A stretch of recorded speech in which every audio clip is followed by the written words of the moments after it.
Welcome to K through 3rd Reading Made Simple, the podcast for early childhood and primary teachers who want to teach reading with confidence, clarity, and heart. My name is Amanda Bowen, and I am a reading interventionalist and your host. Here we focus on building strong readers and writers using practical, evidence-based strategies grounded in the science of reading research without the overwhelm. You'll find clear, simple ideas that you can adapt and use in a way that works best for your classroom. We'll also talk about organization, routines, and teacher lifestyle habits to help you protect your time, your energy, and your joy, because great instruction starts with a supported teacher. Let's build strong readers and a teaching life that feels lighter, calmer, and more confident. Have you ever felt like reading instruction has become confusing? One trainer says one thing, your curriculum says another, social media says something completely different, and suddenly you're hearing phrases like science of reading, structured literacy, balanced literacy, and you're thinking, am I doing this right? Today's episode is here to bring clarity, calm, and confidence back into your reading block. Today's episode is called The Science of Reading and Structured Literacy, What Teachers Really Need to Know. By the end of today's episode, you'll understand what the science of reading actually means, learn how structured literacy fits into that research, and feel more confident in your instructional choices.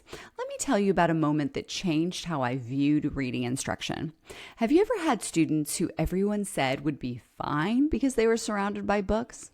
I remember sitting in a meeting listening to someone say, kids just need more exposure to books. And I kept thinking, but what about the students who aren't picking it up? Because I had those students who love story time, who are immersed in print, who heard rich language all day long, and yet reading still felt impossible for them. They weren't broken. They weren't lazy.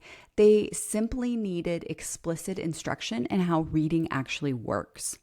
Realizing that was my first true step into learning about the science of reading, and suddenly everything started to make sense. So what is the science of reading? It's not a program. It's not a curriculum. It's not a trend. It's a large body of research collected over decades across multiple fields: education, psychology, neuroscience, and linguistics. That explains how the brain learns to read, what skills are required, how those skills develop, and which teaching methods are most effective. From this research, we are able to identify what actually works and what doesn't. Here's why this matters to you. Understanding this research gives you clarity instead of confusion. It removes guilt and guesswork, helps you make confident instructional decisions, and supports struggling readers in meaningful ways. You might hear things like, kids will just pick it up naturally. This feels too scripted. Or, we don't want to take the joy out of reading, but here's what we know to be true. Speaking develops naturally. Reading does not. Reading has to be taught. And when students are explicitly taught how reading works, joy doesn't disappear. It grows because confidence grows. Let's take a look at what structured literacy actually is. Structured literacy is the instructional approach that aligns with the science of reading.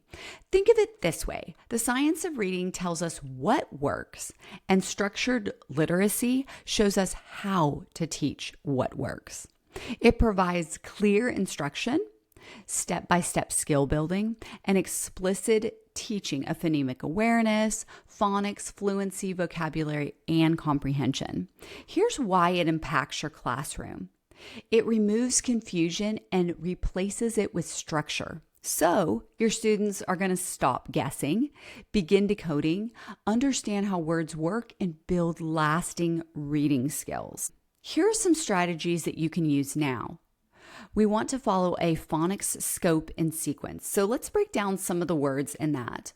Phonics is how we teach students to connect the sounds that they hear in words to letters that they see on the page so they can actually read the words.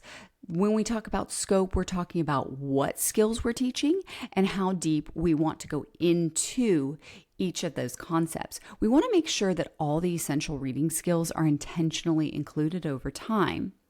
However, the sequence is just as important because this is talking about the order in which we teach those skills. We want to go from easy concepts to more complex ones so that students can build reading skills step by step. Think of math. We needed to learn addition before we could learn multiplication. In other words, we're teaching the sounds or phonemes and the letters they represent or graphemes by going from simple to more complex or a more progressive manner. We also want to model decoding out loud. So think back to the last episode where I talked about the I do, we do, you do method. And this is when I'm doing instruction. I need to model what I'm thinking so that students know what's going on in my mind. And they can also start to think about their own thinking, have that metacognition as well.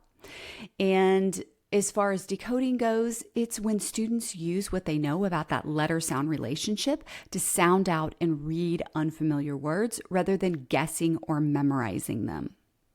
We want to teach skills directly, not through discovery alone.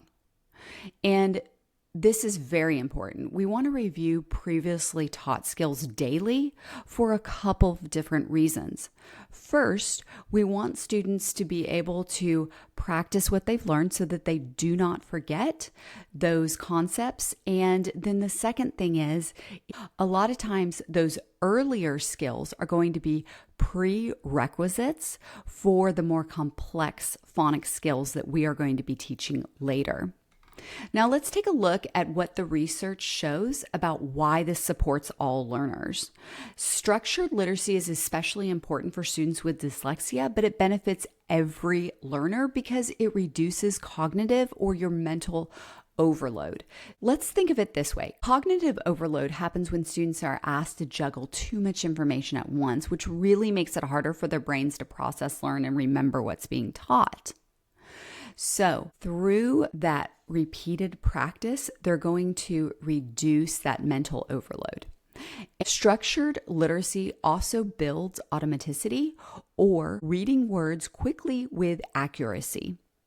Another thing is that it's going to strengthen those neural reading pathways, which is just a fancy way to say that it's going to connect things in the brain through explicit repeated instruction that allows students to recognize words and read things more efficiently over time.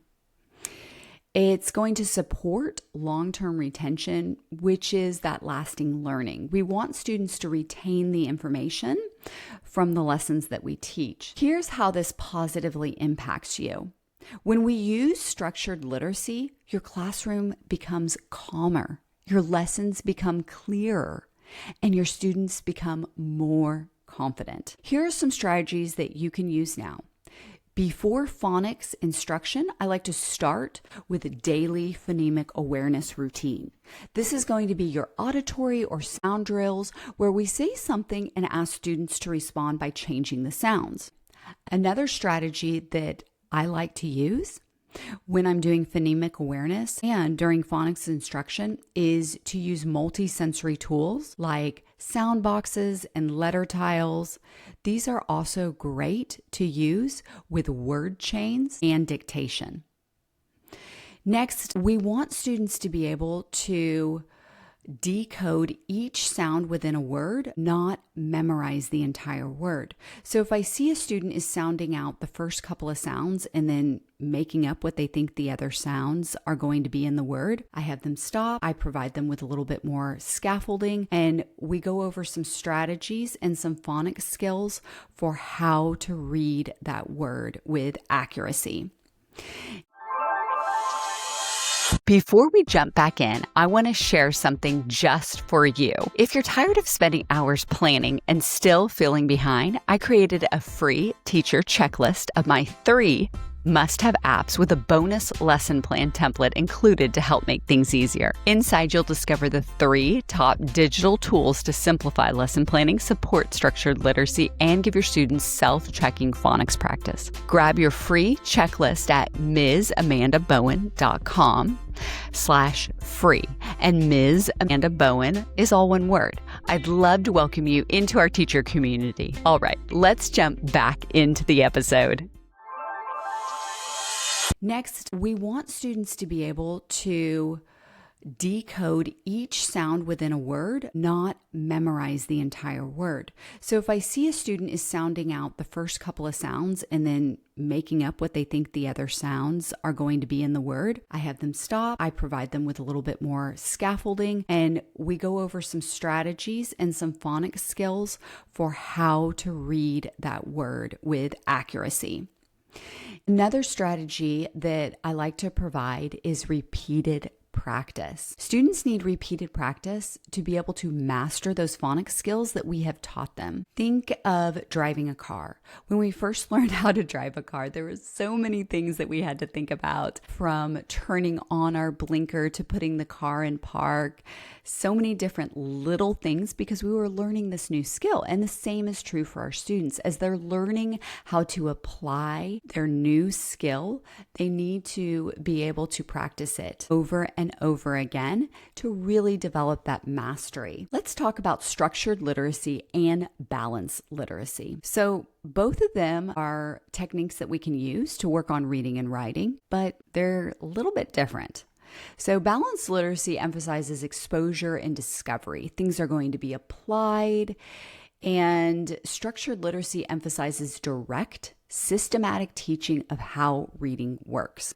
Exposure is important, but it cannot replace instruction. I don't know if you've ever made an assumption and then come to find out it's not correct. I've done that definitely when it comes to song lyrics, as I thought I knew a song lyric, and then I saw it printed and I was like, nope, I did not get that correct. I wasn't even close. And the same thing can happen with instruction when we lead with an implied type of approach. Struggling readers need clarity, not assumptions. So let's talk about some more strategies that you can use now. As I was saying before, we want to explicitly teach those sound-symbol relationships.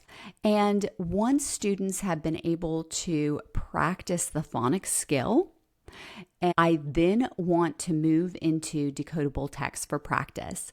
A decodable text is going to be a text that has all of the phonics skills that I have already taught, so those simpler phonics skills, plus the phonics skill that we are currently working on. This is going to reduce guesswork because students are not coming into as much contact with words that they have to guess at. They're actually able to use their phonics skills to decode or read the words in front of them. However, decodable texts do include high frequency words, but most of the words will be words that they can decode. With a decodable text, I like to focus on accuracy before speed.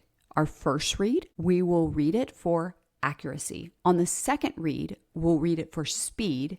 And on the third read, we'll read it for porosity or emotion. And a great practice with this is to first model the reading so that they can see how you read with accuracy, speed, and porosity all at once before you have them start practicing the piece.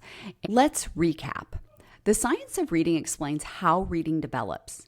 Structured literacy is the approach that applies that research, and structured literacy supports all learners, especially struggling readers. Most importantly, you are not behind. Every new strategy that you learn is proof that you're a reflective teacher who keeps showing up for kids. Thanks for listening to the K through 3rd Reading Made Simple podcast.